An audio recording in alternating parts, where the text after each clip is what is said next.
Hello বন্ধুরা, তোমরা সবাই কেমন আছো? আবারও চলে আসলাম আরেকটা নতুন ডিজাইনের পিঠের রেসিপি নিয়ে।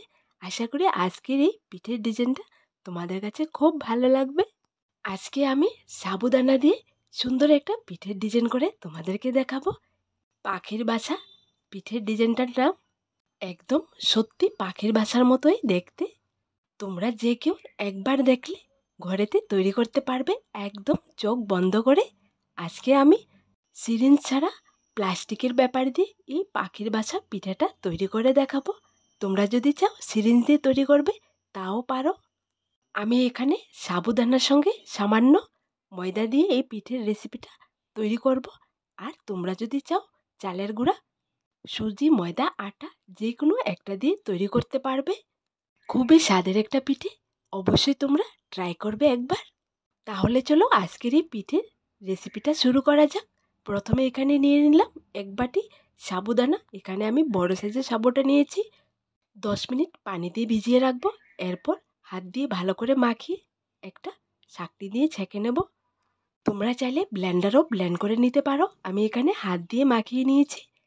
সাবুটাকে এভাবে ছেঁকে নিলে স্মুথ একটা ব্যাটার রেডি হবে আর উপরে লাম্পসগুলো রয়ে যাবে। পিঠেটা যখন বানাবে একদম স্মুথ হয়ে বেরিয়ে আসবে আর সুন্দর সুন্দর পিঠে রেডি হবে।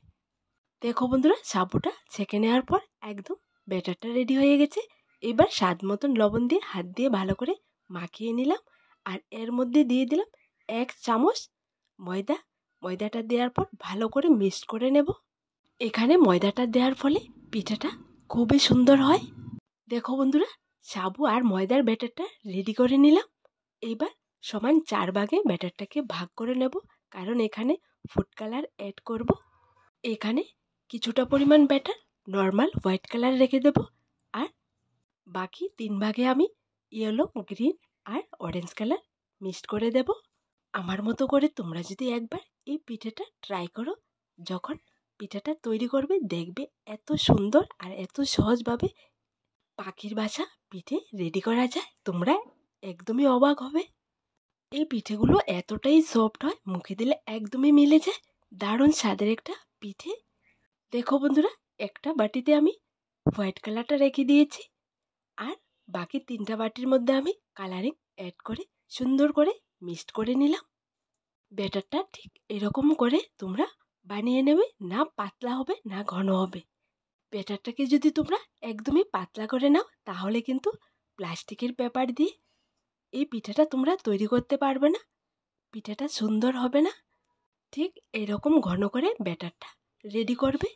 নিয়ে নিলাম 4টা প্লাস্টিকের পেপার, একদম সরু করে কেটে।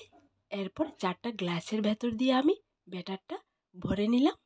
তোমরা যখন এই পিঠাটা রেডি করবে প্লাস্টিকের পেপারটাকে এতটাই সরু করে কাটবে যাতে করে একদম চুলের মতো হয়ে পিঠাটা বের হয়। দেখো বন্ধুরা, সবগুলো কালারিং ব্যাটার আমি পেপারে ভরে নিলাম। এইবার পিঠে রেডি করব। আজকে আমি মাটির চুলোতে এই পিঠাটা রেডি করে তোমাদেরকে দেখাবো। চুলোর মধ্যে বসিয়ে দিলাম একটা ননস্টিকের প্যান। এর মধ্যে আমি প্রথমে গ্রিন কালারের ব্যাটারটা দিয়েছি, এরপর হোয়াইট কালারের ব্যাটারটা দিয়ে আমি পিঠাটা রেডি করে নিলাম। দেখো এরকম হাত দিয়ে পাখির বাসার মতো পিঠাটা রেডি করে নিলাম। একই রকম করে বাকি পিঠেগুলো তাওয়ার মধ্যে দিয়ে নামিয়ে আমি আঙ্গুল দিয়ে এরকম করে পাখির বাসার মতো বানিয়ে নেব। আমি এখানে অনেকগুলো পিঠে তোমাদেরকে এক হাত দিয়ে ক্যামেরা ধরে আরেক হাত দিয়ে বানিয়ে দেখিয়ে দিচ্ছি। একদম সহজ একটা ডিজাইন, তোমরা যে কেউ একবার দেখলে শিখে নিতে পারবে। 2টা কালারের ব্যাটার একসঙ্গে অ্যাড করে আমি এই পিঠাটা রেডি করছি। তোমরা চাইলে তোমরা তোমাদের পছন্দ মতো ব্যাটার দিয়ে এই পিঠাটা রেডি করতে পারবে। দেখো বন্ধুরা, এই পিঠাটার মধ্যে দিয়েছি অরেঞ্জ আর হোয়াইট। আমার মতো করে কালারিং করে দিয়ে এই পিঠাটা তোমরা রেডি করবে। দেখতে যেমন সুন্দর লাগে, খেতেও দারুণ স্বাদের হয় এই পিঠাটা। স্টিম করার ঝামেলা ছাড়াই একদম চোখ বন্ধ করে অনেকগুলো পিঠে তোমরা একদম অল্প সময়ে বানিয়ে নিতে পারবে। কয়েকটা পিঠে আমি এক হাত দিয়ে বানিয়ে তোমাদেরকে দেখিয়ে দিয়েছি আর কয়েকটা পিঠা 2 হাত দিয়ে বানিয়ে তোমাদেরকে দেখিয়ে দিচ্ছি, যাতে করে তোমরা একদম সহজে বানিয়ে নিতে পারো। এই পিঠের ডিজাইনটা তোমরা যত চিকন করে বানাবে পিঠাটা যখন তেলের উপর ভাজবে ততটাই বেশি ফুলবে আর একদম সফটি হবে।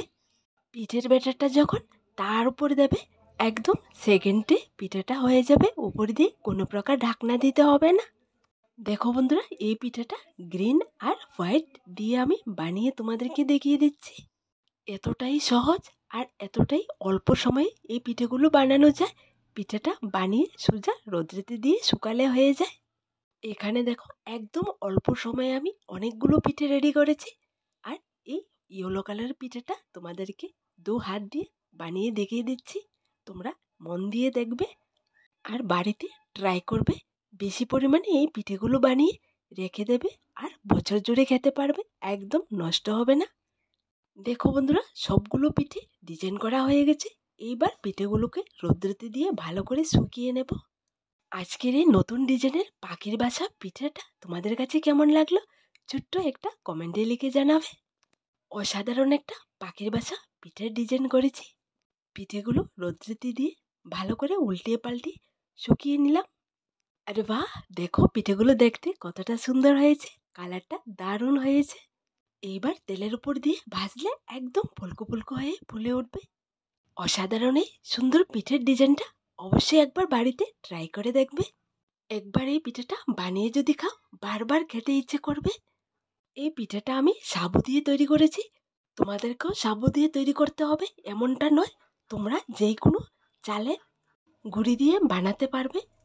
তোমাদেরকে বলি বন্ধুরা, আমার দেয়া সবগুলো রেসিপি যদি তোমাদের কাছে ভালো লাগে তাহলে আমার এই ছোট্ট চ্যানেলটাকে লাইক, শেয়ার এবং সাবস্ক্রাইব করে পাশে থাকা বেল বাটনটি অবশ্যই ক্লিক করে রাখবে, যাতে করে আমার দেওয়া নতুন নতুন রেসিপিগুলো সবার প্রথমে তোমাদের কাছে পৌঁছায়।